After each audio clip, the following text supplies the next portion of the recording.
Hello friends, welcome back to our YouTube channel Vidya Mahasagar. स्वागत है आपका। आज हम पढ़ेंगे सिमिलरिटी ऑफ मैट्रिसेस। ये भी लीनियर अलजेब्रा का चैप्टर 3 है, जो बहुत ही इंपॉर्टेंट है। आपके एग्जाम पॉइंट ऑफ व्यू एक टॉपिक है, ये इंपॉर्टेंट है। इससे आपके कोई एग्जाम में क्वेश्चन बन सकते हैं। ठीक है, चाहे बीएससी जो मैथ्स ग्रुप है या फिर बीए मैथ्स ग्रुप आ रहे हैं, उनके लिए सेम चीज है। इनको सभी लोग देख सकते हैं और ये हर किसी के लिए इंपॉर्टेंट टॉपिक है एग्जाम पॉइंट ऑफ व्यू से। ठीक है, और हमारे एग्जाम बहुत जल्दी आने वाले हैं, तो आपको ये इसको ध्यान से पढ़ के बहुत जल्दी इनके लिए प्रिपरेशन करनी होगी। ठीक है, तो अगर आपने मेरी पिछली वीडियो नहीं देखी जिसमें मैंने मैट्रिक्स रिप्रेजेंटेशन समझाया हुआ है, और हमारी पिछली वीडियो यानी कि चैप्टर 1 जिसमें लीनियर ट्रांसफॉर्मेशन का कवर किया हुआ है, लीनियर अलजेब्रा का चैप्टर 1 जिसमें कवर किया गया है, अगर आपने वाली वीडियोस नहीं देखी हैं आप उनको जाके देखिए। आपको उसमें पहला फर्स्ट चैप्टर जो है वो खत्म होने वाला है, वो आप उसमें से देख के कवर कर सकते हैं। ठीक है, और जो थर्ड चैप्टर है वो मैं कवर करवा रहा हूँ, और जैसे थर्ड चैप्टर सेकंड चैप्टर और थर्ड चैप्टर हम साथ में कवर करवा रहे हैं। ठीक है, तो चलिए हम शुरू करते हैं। अभी सेकंड चैप्टर शुरू होने वाला है। ठीक है, तो आप हमारे चैनल को सब्सक्राइब कर लीजिए ताकि आपको रेगुलर अपडेट मिलते रहे। ठीक हो गया, तो बिना किसी देरी के वीडियो को शुरू करते हैं। सबसे पहले देखिए सिमिलरिटी ऑफ मैट्रिसेस मैंने लिखा हुआ है यहाँ पर। अब हम सबसे पढ़ेंगे कि सिमिलरिटी ऑफ मैट्रिसेस होता क्या है, यानी कि सिमिलरिटी यानी कि समानता। ठीक है, तो देखिए सबसे पहले लिखा है let A B two square matrices. A और बी दो मैट्रिक्स हैं जो स्क्वायर है, यानी कि स्क्वायर बोले तो जैसे मैं एक एग्जांपल दे देता हूँ आपको। ये एक मैट्रिक्स है, ठीक है, इसमें 2 1 1 2 यानी कि 2 क्रॉस 2 की मैट्रिक्स है। वैसे ही अगर हम एक 1 2 3 4 5 6 7 8 9 बनाए तो हम इसको कहेंगे 3 क्रॉस 3 की मैट्रिक्स है। ठीक है, 3 क्रॉस 3 की मैट्रिक्स है। समझ गए सभी लोग, यानी कि एक रो दो रो एक कॉलम दो कॉलम, जैसे कि एक रो दो रो तीन रो एक कॉलम दो कॉलम तीन कॉलम। ठीक हो गया, वही चीज हमारे लिए यहाँ पर है। समझ गए सभी लोग, ठीक हो गया। और जो ये पहले होता है वो रो के लिए, वो रो को डिनोट करता है, और जो पहले वाला होता है वो रो, और जो दूसरा वाला होता है वो कॉलम होता है। ठीक है, सब समझ गए होंगे। तो देखो स्क्वायर मैट्रिक्स ये होता है, मैंने आपको समझा दिया। ठीक है, यहाँ पे बता रखा है कि let A and B two square matrix each of order n. ये कह रहे हैं कि ए और बी दो स्क्वायर मैट्रिक्स हैं जिनका जो ऑर्डर है वो एन है, यानी कि जैसे 2 क्रॉस 2 का 2 का ऑर्डर है, वैसे एन क्रॉस एन का ऑर्डर होगा। ठीक है, ओवर द फील्ड एफ, वो किसी फील्ड एफ में लाई कर रहे होंगे। ठीक है, then B is similar to A, तो कह रहे हैं कि और ए और बी स्क्वायर मैट्रिक्स हैं, तो ये कह रहा है कि तो उसके बाद अगर वो एक ही फील्ड एफ में लाई करते हैं तो जो बी है वो ए के सिमिलर होगा।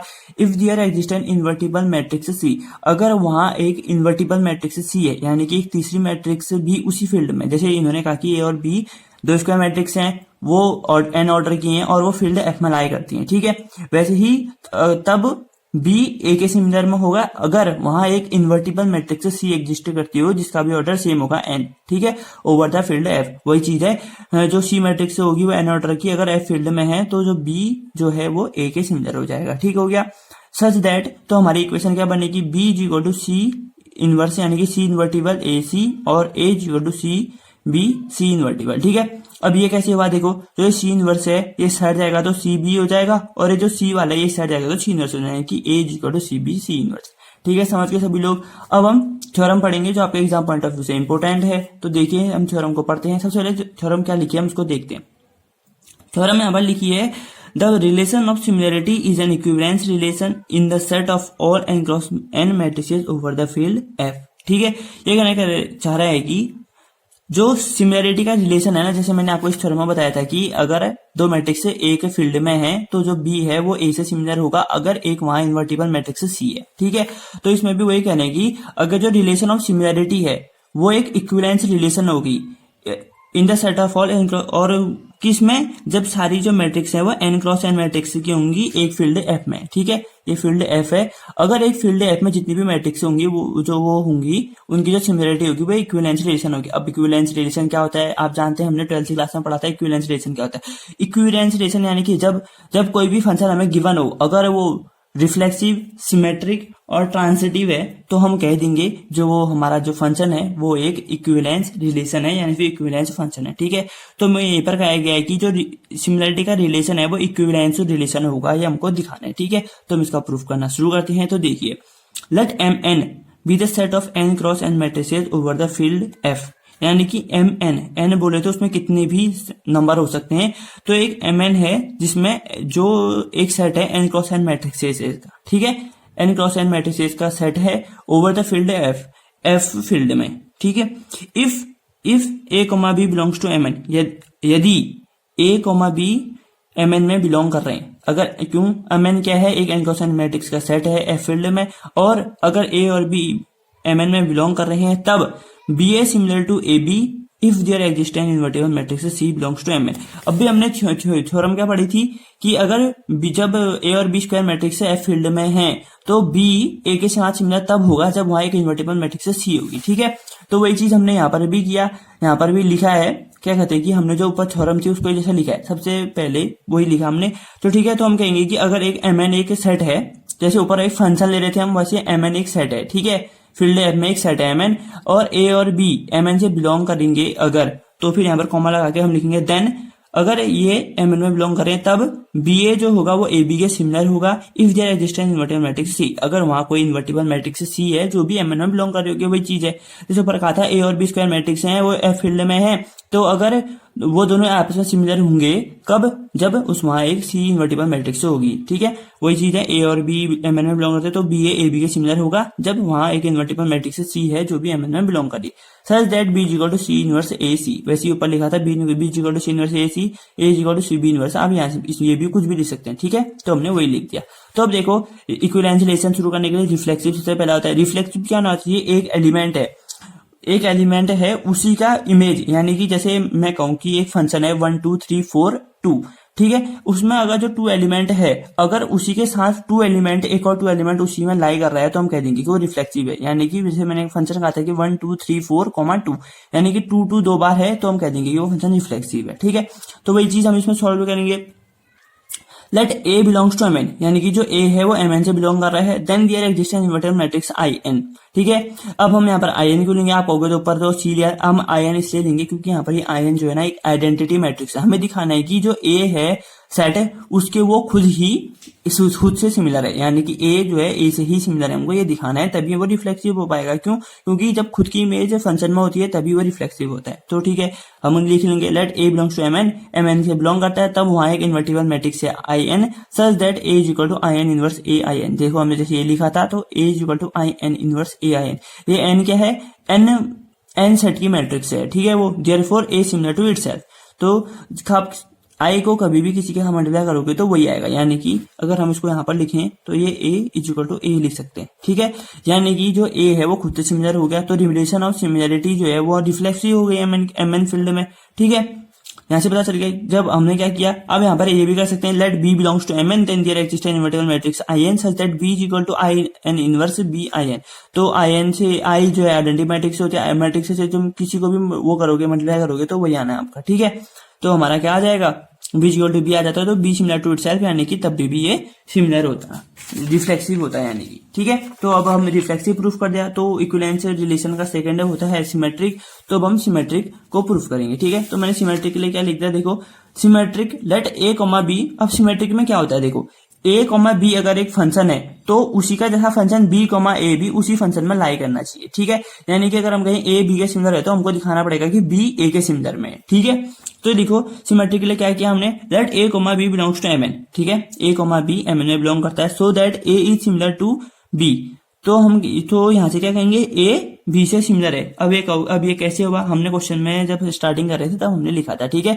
Then there exist an invertible matrix C belongs to M n such that, तो हमको पता है कि अगर ए बी के सिमिलर होगा तो क्या कहते हैं, हमारी इन्वर्टिबल मैट्रिक्स सी भी होगी, ठीक है, जो एम एन में बिलोंग करती है, सेम फील्ड में बिलोंग करती है। तो हम क्या लिख देंगे, A is equal to C inverse B सी।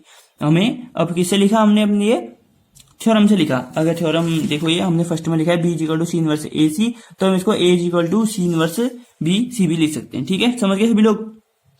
तो जब इस सी को स्टाइल आए सी और इसको भी चलाए सी ए सी इनवर्स, ठीक है, यानी कि ऐसे नहीं। तो मैं यहाँ पर आपको ये कैसे हुआ हम आपको बताता हूँ, ठीक है।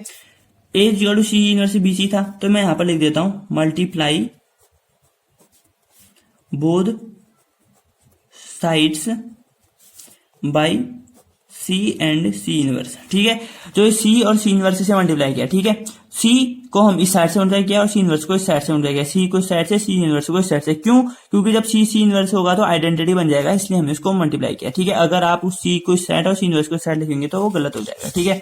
तो आप ये देखिए, ठीक है। तो हमने ये ऐसा किया, सी ए सी इनवर्स और सी ब्रैकेट के अंदर C inverse B C inverse है, तो सी इनवर्स को साथ में लिख दिया, बी को ऐसे बीच में, सी इनवर्स को साथ में, यानी कि सी किसी भी एलिमेंट है और उसका इनवर्स का मल्टीप्लाई करेंगे तो हमेशा आइडेंटिटी आता है, सी बी इनवर्स आइडेंटिटी और सी इनवर्स भी आइडेंटिटी, ठीक है। तो बी बीच में आ गया, तो जब आप आइडेंटिटी एलिमेंट को बी से मल्टीप्लाई करोगे और आपस में आइडेंटिटी मल्टीप्लाई तो वो जैसा फंक्शन था वही चीज आता है। तो सी ए सी इनवर्स वही चीज आ गया, C A C inverse is equal to B, ठीक है। तो B is equal to C A C inverse, ठीक है, यानी कि जो ये बी था वही लिखा हमने इसे सी ए सी इनवर्स। पहले हमने A is equal to C inverse B से निकाला था, अब हमने निकाला B is equal to C A C inverse, यानी कि B is equal to C inverse का whole inverse A C inverse. C inverse का इनवर्स क्या होता है, हमारा सी होता है, और हमने ये ऐसे लिख दिया, ठीक है। यानी कि पहले हमने क्वेश्चन में लिया था कि ए बी के सिमिलर होगा, अब हमने क्या दिखाया जाए, बी क्या है ए के सिमिलर है, ठीक है। यानी कि हमारे यहाँ से जो रिलेशन ऑफ सिमिलरिटी है सो सिमेट्रिकली भी प्रूफ हो जाती है एमएन फील्ड पे, ठीक है। अब हम इक्विवेलेंस रिलेशन का जो थर्ड प्रॉपर्टी होती है, यानी कि क्या होती है थर्ड प्रॉपर्टी, ट्रांजिटिव के लिए प्रूफ करेंगे, ठीक है। तो अब ट्रांजिटिव में क्या होता है, देखो ए कॉमा बी अगर एक फंक्शन है उसमें बिलोंग कर रहा है, एक जो सेट है हमारा गिवन सेट है, अगर ए कॉमा बी उसमें बिलोंग कर रहा है और बी कॉमा सी भी उसमें बिलोंग कर रहा है, तो जो लास्ट में ए कॉमा सी होता है ना, ए कॉमा सी, याद रखना ए कॉमा सी भी उसी सेट में बिलोंग करना चाहिए। हमें ये गिवन होता है कि ए कॉमा बी और बी कॉमा सी उसमें बिलोंग है, तो हमें ये दिखाना होता है कि उसमें ए कॉमा सी उसी सेट में बिलोंग करता है, ठीक है। तो हम इस क्वेश्चन में भी वही चीज करेंगे। देखो हमने मान लिया ए बी सी तीन मैट्रिक्स हैं जो एमएन में बिलोंग करें सच दैट ए बी के सिमिलर है और बी सी के सिमिलर है, यानी कि अब हमको क्या दिखाना है, जो ए है वो सी के सिमिलर है, ये हमको दिखाना है, ठीक है। तो देखो A similar to B, similar का साइन होता है ये, A similar to B, then there exist an invertible matrix P belongs to MN. अभी तक हम सी ले रहे थे, आप कुछ भी ले सकते हैं, P Q R A B के अलावा आप कुछ भी ले सकते हैं, ठीक है। तो हमने मान लिया कि अगर ए बी के सिमिलर है तो वहां ऑब्वियसली बात है इन्वर्टिबल मैट्रिक्स होगी, थ्योरम जो हमें सिमिलरिटी ऑफ मैट्रिक्स की जो प्रॉपर्टी है उसके वहां से हमें पता चला कि अगर ए बी के सिमिलर है तो वहां एक इन्वर्टिबल मैट्रिक्स होगी पी जो भी उस सेम फील्ड में होगी एमएन में। तो यहां से क्या लिख सकते हैं, A is equal to P inverse B P, पहली इक्वेशन होगी। अगर बी दूसरी जो हम दूसरा क्या लिखेंगे, अगर बी सी के सिमिलर होगा तो वहां एक और मैट्रिक्स इन्वर्टिबल मैट्रिक्स होगी जो क्यू होगी सच दैट जो बी इज इक्वल टू होगा वो क्यू इनवर्स सी क्यू हो जाएगा, ठीक है। ये कैसे हुआ, सब थ्योरम से हो रहा है, ठीक है। अगर ए बी के सिमिलर है तो पी इन्वर्टिबल मैट्रिक्स से है उधर, तो हमारा A equal to P inverse B B हो गया, और बी सी के सिमिलर है और वो वहां एक इन्वर्टिबल मैट्रिक्स क्यू है तो B equal to Q inverse C Q हो जाएगा, यानी कि ये इक्वेशन 2 हो गई, ठीक है। अब मैं क्या करूंगा, फ्रॉम वन, अब देखो हमारा जो वन इक्वेशन है A equal to P inverse B P, यानी कि हमारा बी की वैल्यू यहाँ इतनी है तो हमने बी की वैल्यू ऊपर वाली इक्वेशन में पुट कर दी, ठीक है। तो ए इक्वल टू पी इनवर्स तो ऐसा ही रहा, बी की जगह क्यू इनवर्स सी क्यू आ गया और लास्ट में बाहर से पी आ गया, ठीक है। ये सभी समझ गए, बिल्कुल समझ गए, ठीक है। तो अब पी इनवर्स और क्यू इनवर्स साथ में आ जाएगा सी और क्यू पी, ठीक है। तो पी इनवर्स क्यू इनवर्स को एक्सचेंज कर देंगे तो ये आ जाएगा क्यू पी का इनवर्स सी क्यू पी, ठीक है।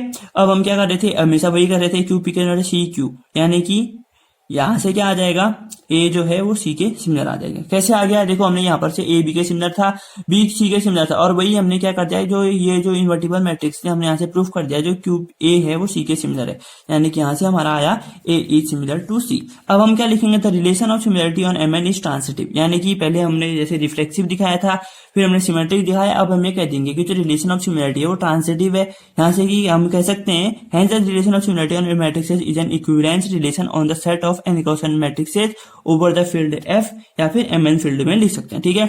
अब हमने वही चीज लिख दिया, हमने जो प्रूफ करना था, हमें प्रूफ करना था कि हमें जो थ्योरम थी वो प्रूफ कर दी, तो हम क्या लिख देंगे, the theorem of the relation of similarity on matrices is an equivalence relation on the set of n cross n matrices over the field F. देखो जो हमको थ्योरम थी हमारी, हमने वही प्रूफ कर दी। ये देखिए ये आपकी थ्योरम है, अच्छे से दिखा देते हैं आपको। देखो ये थ्योरम थी, the relation of symmetric and equivalence relation in the set of all n cross n matrices over the field F. तो हमने यहाँ से इक्विवेलेंस पहले रिफ्लेक्सिव प्रूफ किया, फिर सिमेट्रिक, फिर ट्रांजिटिव प्रूफ करके हमने निकाल दिया the relation of similarity of matrices is an equivalence relation on the set of n cross n matrices over the field F, ठीक है। यानी कि हमने सभी को उसको प्रूफ कर दिया, ठीक है। जो थ्योरम होती है हम उसको प्रूफ करके हमने बता दिया कि ये जो है सिर्फ थ्योरम, सिर्फ हम कहानी की है, ये एक्चुअल में वो चीज होती है, ठीक है। तो हम एक और चीज की ओर बढ़ते हैं जो आपके एग्जाम में आएगा। अब हम अभी तो हम सिमिलरिटी ऑफ मैट्रिक्स से पढ़े थे, अब हम ये छोटा सा एक और टॉपिक है, यानी कि छोटा सा एक डेफिनेशन है, एग्जाम में आ सकती है, यानी कि ये आ सकता है कि 5 नंबर का या 7 नंबर का, जैसे हमारे क्वेश्चन आते हैं उनमें से 4-5 डेफिनेशन दे देगा, उसमें कह देगा कि इनको डिफाइन करो, तो हम इसको डिफाइन करके आ जाएंगे। ठीक है, तो ये देखिए सिमिलरिटी ऑफ लीनियर ट्रांसफॉर्मेशन। अब लीनियर ट्रांसफॉर्मेशन क्या आता है सभी जानते हैं, अभी जब मैंने पिछले में कवर किया हुआ है। अभी हम लीनियर ट्रांसफॉर्मेशन बैठूंगा बताने बैठूंगा तो वीडियो लंबी खींच जाएगी। ठीक है, अगर आपको वो नहीं आता लीनियर ट्रांसफॉर्मेशन तो हमारे वीडियो जाके देखिए, उसमें से आपको बिल्कुल समझ में आ जाएगा। ठीक है, तो let S and T be two linear transformation, L T लिखा है मैंने, आप लीनियर ट्रांसफॉर्मेशन को शॉर्ट में एल टी भी लिख सकते हैं। Two L T on a vector space B F. ठीक है, एक वेक्टर स्पेस बी एफ में दो एस और टी क्या है, लीनियर ट्रांसफॉर्मेशन है। तब देन उसके बाद तब क्या होगा, टी जो होगा वो एस के सिमिलर हो जाएगा if there exist an invertible matrix L T on B such that T is equal to P S P inverse. ठीक हो गया, यानी कि जो हमारी थ्योरम थी वो क्या कह रही थी, अगर ए बी, ये देखो सबसे पहले हमारी थ्योरम क्या कह रही थी, मैं आपको ये दिखाता हूँ। देखो हमारी थ्योरम कह रही थी कि अगर ए बी दो स्क्वायर मैट्रिक्स हैं एन ऑर्डर की एक फील्ड एफ में, तब उसके बाद बी ए के सिमिलर होगा अगर वहां एक इन्वर्टिबल मैट्रिक्स सी होगी जो एन ऑर्डर की होगी और उसी फील्ड में होगी। यानी कि ए और बी दो स्क्वायर मैट्रिक्स हैं, वो अब एक दूसरे के सिमिलर कब होंगे, जब वहां उसी उन्हीं के फील्ड में एक और सी मैट्रिक्स होगी जो इन्वर्टिबल होगी। ठीक है, वही चीज हम इसमें भी करेंगे। ए एस और टी दो फंक्शन है, वो एक दूसरे के सिमिलर कब होंगे, जब वहां एक एन इन्वर्टिबल मैट्रिक्स एक इन्वर्टिबल एल टी होगी ऑन वी, वी यानी कि वेक्टर स्पेस पे such that T is equal to P S P inverse. ठीक है, पी पी इनवर्स यानी कि जो पी है यहाँ पर एक इन्वर्टिबल मैट्रिक्स है, हम ये यहाँ से कह सकते हैं। ठीक है, समझ में आया आपको सिमिलरिटी ऑफ मैट्रिक्स और सिमिलरिटी ऑफ लीनियर ट्रांसफॉर्मेशन सभी को समझ में आया। तो देखिए ये हमारे आज के बेसिक जो टॉपिक थे वो ये थे, सिमिलरिटी ऑफ लीनियर ट्रांसफॉर्मेशन। थोड़ा सा कैमरा का फोकस गायब हो गया तो देखिए वापस से आ गया है। तो देखिए आज का जो हमारा मेन फोकस था सिमिलरिटी ऑफ मैट्रिक्सेस और सिमिलरिटी ऑफ लीनियर ट्रांसफॉर्मेशन के ऊपर था। ठीक है, तो मैं उम्मीद करता हूं कि आपको ये वीडियो समझ में आई होगी। अगर आपको समझ में आई है और अच्छी लगी वीडियो तो प्लीज लाइक कीजिए, अपने दोस्त के साथ शेयर कीजिए, जिनके जो भी बीएससी या बीए मैथ्स ग्रुप वाले हैं उनको आप शेयर कीजिए और कमेंट करके बताएं कि आपको क्या चीज समझ में नहीं आई, आप कमेंट करके बता सकते हैं। ठीक है, और चैनल को सब्सक्राइब करके रख लीजिए क्योंकि बहुत सारी इंपॉर्टेंट टॉपिक पे वीडियोस और बहुत जल्द आने वाली है।